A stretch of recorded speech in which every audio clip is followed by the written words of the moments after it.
चलिए बड़ी खबर आपको बताएं, आज दिल्ली के डिप्टी सीएम मनीष सिसोदिया के आवास पर सीबीआई की टीम ने छापेमारी की है। लगातार ये छापा चल रहा है, अभी भी टीम मौजूद है। बताया ये भी जा रहा है कि देखिए सिसोदिया के आवास समेत 21 और जगहों पर सीबीआई की टीम ने एक साथ छापा मारा है। ये छापे एक्साइज विभाग के कई अधिकारियों और शराब कारोबारियों के यहाँ भी हुए हैं। तो दिल्ली के अलावा 7 और राज्यों में बताया जा रहा है जहां पर छापेमारी हुई है। छापेमारी के बाद मनीष सिसोदिया ने ट्वीट कर जांच में मदद करने का भरोसा दिया है।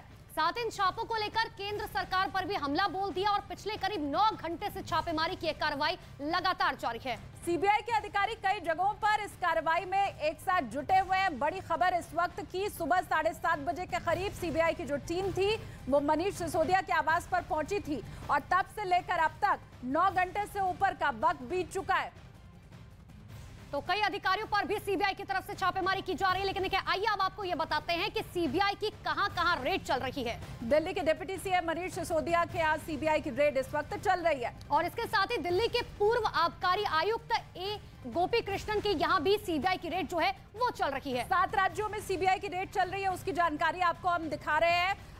एलजी ने थोड़े ही दिन पहले सस्पेंड किया था उन अधिकारी को जिनके बारे में अनुपमा ने अभी आपको बताया। बिल्कुल, इसके साथ ही देखिए पंजाब की ये जो आप मैप दरअसल देख पा रहे हैं, हम आपको बता रहे हैं कि दिल्ली के अलावा कौन कौन सी वो जगह है जहां पर फिलहाल छापेमारी चल रही है। पंजाब, उत्तर प्रदेश, महाराष्ट्र, तेलंगाना, ये वो जगह है जहां पर अभी सीबीआई की तरफ से रेड लगातार की जा रही है। तो न सिर्फ दिल्ली बल्कि अगर पूरे भारत की हम बात करें तो 7 ऐसी जगह है, 7 राज्य है जहां पर सीबीआई की रेड चल रही है। इसमें पंजाब, उत्तर प्रदेश, महाराष्ट्र और तेलंगाना शामिल है। इसके अलावा दिल्ली में तो रेड चल ही रही है, वहां पर मनीष सिसोदिया के घर पर 9 घंटे से ज्यादा का वक्त बीत चुका है, जब अभी भी जो टीम है वो मौजूद है। बिल्कुल, और अब आपको सीधे लिए चलते हैं ग्राउंड जीरो पर, जहां पर पल पल की जानकारी हमारे सहयोगी दे रहे हैं। मनीष सिसोदिया के घर से ही प्रियंका कांडपाल और मानव यादव लगातार हमारे साथ बने हुए। सबसे पहले प्रियंका का रुख कर लेते हैं। प्रियंका, क्या जानकारी अंदर से? जी बिल्कुल, मैं सीधी तस्वीरें आपको मनीष सिसोदिया के घर के सबसे पहले दिखाऊं, जहां पर अब 9 घंटे का तकरीबन समय हो गया है और सीबीआई के जो अधिकारी 6 अधिकारी बताया जा रहा है, 6 लोग जो हैं वो अंदर ही अभी तक है। ये भी बताया जा रहा है कि इलेक्ट्रॉनिक डिवाइसेस को जब्त किया गया है, मोबाइल और लैपटॉप को मनीष सिसोदिया के ले लिया गया है। कुछ ऐसी पीडीएफ फाइल्स और कुछ ऐसे दस्तावेज हैं, उन्हें भी अपने कब्जे में फिलहाल सीबीआई ने ले लिया है। ये बताया जा रहा है कि सुबह से एक्साइज पॉलिसी को लेकर उनसे पूछताछ की जा रही है। अब वो तमाम लोग जो एक्साइज पॉलिसी को ड्राफ्टिंग से लेकर इम्प्लीमेंटेशन में इन्वॉल्व थे, उन तमाम लोगों से जुड़े हुए सवाल भी यहाँ पर पूछे जा रहे हैं। हालांकि ये प्रोसीजर है, अगर ये अभी जो लगातार रेड चल रही है इसके बाद का प्रोसीजर है कि समन किया जा सकता है, नोटिस दिया जा सकता है, पूछताछ में शामिल होने के लिए मनीष सिसोदिया को बुलाया जा सकता है। लेकिन ये आगे की कार्रवाई है। 9 घंटे का समय हो गया है और यहाँ अगर मैं तस्वीरें आपको बाहर की दिखाऊं तो आप देखेंगे कि बैरिकेड्स वगैरह भी यहाँ लगा दिए गए हैं, यानी कि आने जाने वाले तमाम रास्तों को फिलहाल बंद भी किया गया है, क्योंकि दिन में आम आदमी पार्टी के समर्थक भी यहाँ पर पहुंचे थे जो अंदर आना चाहते थे, जिन्हें पुलिस ने यहाँ धारा 144 लगी हुई है ये बताते हुए यहाँ से हटाया था। फिलहाल राजनीति इस पूरे मुद्दे पर गरमाई हुई है, आम आदमी पार्टी इसके लिए केंद्र सरकार को, तो बीजेपी का कहना है कि जैसा किया है वैसा अब आम आदमी पार्टी को भरना होगा। लेकिन सबसे बड़ी बात यह है कि आम आदमी पार्टी की तरफ से आबकारी नीति को लेकर अभी तक कोई बयान नहीं आया है।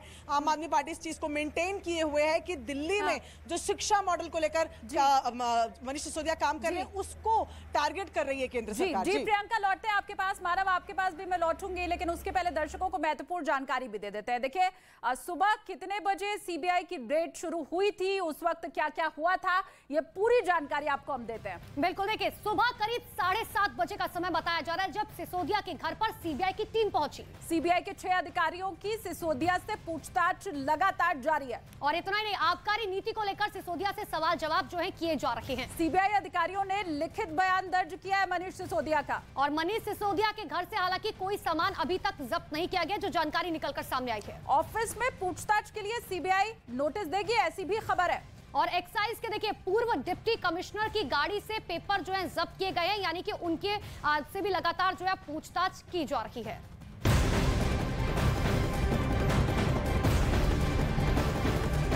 तो देखिए लगातार आपको बता रहे हैं कि आखिर किस तरीके से कब सुबह क्या कुछ हुआ। लेकिन मनीष सिसोदिया पर हुई छापेमारी के बाद अब आम आदमी पार्टी और बीजेपी ने एक दूसरे पर हमला बोलना शुरू कर दिया है। आम आदमी पार्टी के नेता संजय सिंह ने सीधे केंद्र सरकार के ऊपर निशाना साधा है। इस छापेमारी को दिल्ली मॉडल के खिलाफ की गई कार्रवाई बता दिया है।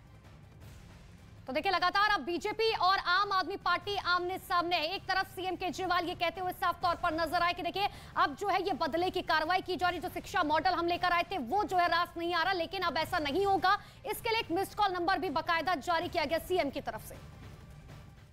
सरकार का असली चेहरा देश के सामने करता है। ये घटना ये बताती है कि दिल्ली के शिक्षा मॉडल से, दिल्ली के स्वास्थ्य मॉडल से मोदी जी की सरकार और भारतीय जनता पार्टी परेशान है। आज जो कार्रवाई मनीष सिसोदिया जी के ऊपर हुई, एक पहली बार नहीं हमारे ऊपर छापा, सीबीआई का छापा, ईडी का छापा, कई बार हम लोगों के ऊपर छापे पड़ चुके। आपको याद होगा मुख्यमंत्री के दफ्तर पे सीबीआई का छापा पड़ा था, मनीष सिसोदिया के ऊपर पहले भी सीबीआई का छापा पड़ा था, सत्येंद्र जैन के ऊपर पहले भी सीबीआई का छापा पड़ा था। 40 विधायकों को पकड़ के जेल में डाला, एफआईआर की, बाद में उनको कोर्ट ने बरी किया। तो ये सुंगलू कमेटी एक बनाई थी, 400 फाइलों की जांच कराई, बाद में कह दिया कहीं कुछ नहीं निकला। तो ये बात साबित होती है कि किस तरीके से बदले की भावना से, दुर्भावना से आप कार्रवाई कर रहे हैं मनीष सिसोदिया के खिलाफ। तो इस रेड के ऊपर आम आदमी पार्टी का क्या कहना है वो आपने सुन लिया। उधर सीबीआई की रेड के ऊपर दिल्ली के बीजेपी प्रदेश अध्यक्ष आदेश गुप्ता ने अब आम आदमी पार्टी के ऊपर निशाना साधा है, वो भी सुनिए आप।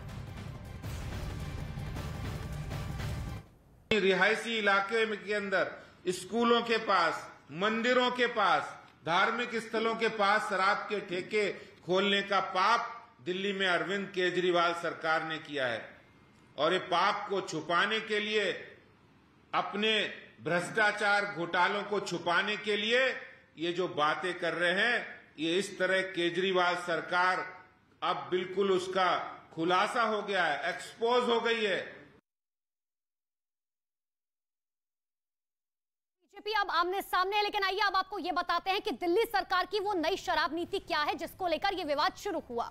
और आज डिप्टी सीएम मनीष सिसोदिया के घर पर सीबीआई की जो रेड पड़ी है वो भी इसी के चलते पड़ी है। देखिए हर वार्ड में 3 से 4 शराब की दुकानें खोली गई थी दिल्ली सरकार की तरफ से। बिल्कुल, पहले 272 वार्ड में 79 वार्ड में एक भी शराब की दुकान मौजूद नहीं थी। 45 वार्ड में सिर्फ 1 से 2 शराब की दुकानें ही पहले थी। लेकिन देखिए अब जो हुआ है, अब क्या बदलाव हुआ है, केवल 8% वार्ड में 6 से 10 शराब की दुकानें थी। नई नीति के तहत दिल्ली को 32 जोन में बांट दिया गया। और नई नीति के हिसाब से देखा जाए तो नई शराब नीति में 849 लाइसेंस आवंटित किए गए। इसमें हर जोन के लिए औसतन 26 से 27 शराब की दुकानें खोलने का प्रावधान है। और साथ ही एक जोन में 8 से 9 वार्ड शामिल किए गए थे। अभी तक 60% सरकारी और 40% निजी हाथों में शराब की दुकान थी। ये पहले की नीति के तहत है। लेकिन देखिए अगर नई शराब नीति की बात करें तो 100% दुकानें जो हैं वो निजी हाथ में जा चुकी हैं।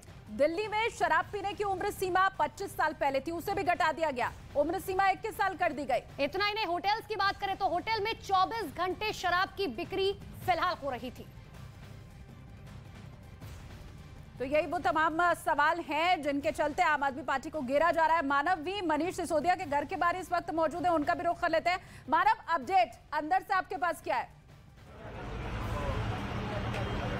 देखिए करीब 9 घंटे हो गए हैं, 21 ठिकाने हैं, 7 राज्य हैं और करीब सीबीआई के 250 अधिकारी इस पूरी छापेमारी को अंजाम दे रहे हैं। इस घर की बात करें तो ये दिल्ली के उप मुख्यमंत्री मनीष सिसोदिया का घर है और इस घर के दरवाजे करीब सुबह 8 बजे से बंद हैं। अंदर सिर्फ 6 अधिकारी गए थे सीबीआई के, उसके बाद कोई ना तो अंदर से बाहर आया और ना ही बाहर से कोई अंदर गया। बड़ी बात यह है कि आम आदमी पार्टी दिल्ली सरकार को जवाब देते नहीं बन रहा, क्योंकि अब 3 नीतियों पर बात की जा रही है। एक है आबकारी नीति, दूसरी है स्वास्थ्य नीति, तीसरी है शिक्षा नीति। दिल्ली सरकार शिक्षा नीति और स्वास्थ्य नीति पर बात कर रही है, लेकिन आबकारी नीति पर बचने से सभी नेताएं बच रहे हैं और बोलने से बच रहे हैं। और अगर सीएम की बात करें तो सीएम ने बकायदा मीडिया के सामने आके अपनी बात रखी, लेकिन उन्होंने आबकारी नीति पर बात नहीं की। एक बड़ी बात यह है जो गौर करने वाली बात है कि बीते कई अगर भाषण आप देखें अरविंद केजरीवाल के, तो वे अब देश को संबोधित करते हैं। अगर आप उनकी कोई प्रेस कॉन्फ्रेंस देखिए तो अब एक तरीके से आप देखिए तो उन्होंने एक बकायदा एक हेल्पलाइन नंबर भी जारी किया। उसमें यह कहा कि आप अगर हमारे साथ खड़े हैं तो इस नंबर पर मिस कॉल देकर अपना जन समर्थन हमारे साथ आइए। तो आम आदमी पार्टी दिल्ली सरकार आबकारी नीति पर बात नहीं कर रही है। बड़े सवाल इसलिए उठते हैं क्योंकि दिल्ली सरकार पर यह आरोप लग रहे हैं कि उन्होंने लाइसेंस फीस माफ की, करीब 145-144 करोड़ की। कुछ लोग थे जो व्यापारी थे, शराब व्यापारी, उनकी टेंडर फीस थी वो उनको वापस कर दी गई, जो कि आबकारी नीति के खिलाफ जाती है। तो ऐसे तमाम आरोप है, उन्हीं आरोपों को लेकर लगातार पूछताछ चल रही है। बड़ी बात यह है कि पहले सामान्य को भी देना पड़ेगा और उन जवाब जो है उन तमाम लोगों को देना पड़ेगा जिनसे सीबीआई अब सवाल पूछ रही है। फिलहाल बहुत बहुत शुक्रिया प्रियंका, आपका भी, मानव आपका भी, तमाम जानकारी के लिए बहुत बहुत शुक्रिया। और डिप्टी सीएम मनीष सिसोदिया के घर पर हुई सीबीआई की रेड को लेकर के सीएम अरविंद केजरीवाल ने प्रेस कॉन्फ्रेंस आज की। और प्रेस कॉन्फ्रेंस में उन्होंने भारतीय जनता पार्टी पर निशाना साधते हुए कहा कि 7 साल में कई बार रेड हो चुकी है। पिछले 7 साल में भी मनीष जी के ऊपर न जाने कितनी बार रेड हुई है। ये पहली रेड नहीं है, पहले भी कई बार रेड कर चुके, कई झूठे केस कर चुके मनीष जी के ऊपर, मेरे ऊपर कई बार रेड कर चुके, सतिंदर जैन पे, कैलाश गहलोत पे, हमारे कितने लोगों पे ये लोग रेड कर चुके, कुछ नहीं मिला, अभी भी कुछ नहीं मिलेगा। तो सीबीआई अपना काम कर रही है, उसे घबराने की जरूरत नहीं है। सीबीआई को हम अपना काम करने दें। उनको ऊपर से आदेश हैं कि भाई इनको तंग करना है, ऊपर से आदेश हैं, अड़चने अड़ाओ। अड़चने आएंगी, काम नहीं रुकेगा। अड़चनों से काम किसी भी हालत में रुकने देना नहीं है। तो देखिए, लगातार अब अरविंद केजरीवाल की तरफ से भी भारतीय जनता पार्टी के ऊपर निशाना साधा जा रहा है, लेकिन इन सब के बीच में सीबीआई छापे को लेकर केंद्रीय मंत्री अनुराग ठाकुर ने सही ठहराते हुए दिल्ली के सीएम अरविंद केजरीवाल पर हमला बोला। तो अनुराग ठाकुर दिल्ली के मुख्यमंत्री अरविंद केजरीवाल के ऊपर हमला बोल रहे हैं। उधर अरविंद केजरीवाल ये बताने की कोशिश कर रहे हैं कि ये दरअसल इसलिए घेरने की कोशिश की जा रही है क्योंकि हमारी नीति इतनी अच्छी है कि बीजेपी बौखला गई है। जनता को मूर्ख ना समझे, राष्ट्र के नाम अपना संदेश देना बंद करें। और मैं एक बात कहना चाहता हूं, आपके पहले मंत्री सत्येंद्र जैन जब जेल गए भ्रष्टाचार में, आपने तब भी उनको बर्खास्त नहीं किया। वो कहते हैं उनकी याददाश्त चली गई। आशा करता हूं एक्साइज मंत्री एक्सक्यूज मंत्री तो बन गए हैं, कहीं उनकी भी याददाश्त ना चली जाए। पर जनता और देश जवाब चाहता है। ये शराब में ठेकों में जो भ्रष्टाचार हुआ, ये शराब के ठेकों का भ्रष्टाचार, ये जनता और देश के सामने आया है। आम आदमी पार्टी, अरविंद केजरीवाल जी और मनीष सिसोदिया जी की सच्चाई सामने आई कि कैसे घोटाले किए हैं। तो चाहे बीजेपी है या आम आदमी पार्टी है, दोनों का पक्ष तो हमने आपको सुना दिया। आप चलिए आपको ये भी बता देते हैं कि नई आबकारी नीति को लेकर के विवाद शुरू किस तरह से हुआ, कब क्या क्या हुआ। बिल्कुल, देखिए 17 नवंबर 2021 की बात करें तो दिल्ली में नई एक्साइज पॉलिसी लागू की गई थी। शराब की दुकानों का निजीकरण इस पॉलिसी में कर दिया गया था, जबकि पहले सरकारी और निजी दोनों दुकानों में थी शराब की बिक्री। बिल्कुल, आगे बढ़ते देखिए 14 जुलाई 2022 की बात करें तो कैबिनेट मीटिंग में आबकारी नियमों में बदलाव का फैसला किया गया। इसके बाद जुलाई 2022 में मुख्य सचिव ने एलजी को अपनी रिपोर्ट सौंपी है। जुलाई 2022 की ही बात करें तो दिल्ली एक्साइज रूल 2010 का उल्लंघन इसमें पाया गया था। उसके बाद 22 जुलाई 2022 को एलजी ने आबकारी नीति के खिलाफ सीबीआई जांच के आदेश दे दिए। और सीबीआई जांच के आदेश देने के बाद 24 जुलाई 2022 को दिल्ली सरकार की आबकारी नीति की सीबीआई जांच की शुरुआत कर दी गई। इसके बाद 6 अगस्त 2022 एलजी ने आबकारी आयुक्त समेत 11 अधिकारियों को सस्पेंड कर दिया। और सस्पेंड करने के बाद 19 अगस्त 2022 को डिप्टी सीएम मनीष सिसोदिया के यहाँ सीबीआई की रेड हुई। 19 अगस्त 2022 दिल्ली समेत 7 राज्यों में सीबीआई की रेड। ये आज का दिन है जिसकी हर तस्वीर आपके सामने न्यूज़ 18 इंडिया पहुंचा रहा है। तो देखिए, ये आपने देखा कि कब क्या कुछ हुआ, लेकिन देखिए जैसे ही आम आदमी पार्टी के कार्यकर्ताओं को मनीष सिसोदिया के घर पर सीबीआई की रेड की जानकारी मिली, उसके बाद भारी तादाद में आम आदमी पार्टी कार्यकर्ता वहां पर पहुंच गए, हंगामा करने लगे। इतना ही नहीं, जिसके बाद मौके पर मौजूद पुलिस ने आप कार्यकर्ताओं को हिरासत तक में ले लिया। बस में भरकर उन लोगों को वहां से हटाया गया और अब इसके बाद बैरिकेड्स लगा दिए गए ताकि कोई भी अंदर प्रवेश ना कर पाए। ये सुबह की तस्वीर आपके सामने है जब आम आदमी पार्टी के कार्यकर्ता भारी संख्या में मनीष सिसोदिया के घर के बाहर हंगामा करने पहुंचे थे। किस तरह से वहां पर जो पुलिस बल था उन्हें हिरासत में लेकर बस में बिठाकर वहां से बाहर भेजा गया, वो तस्वीर है आपके सामने।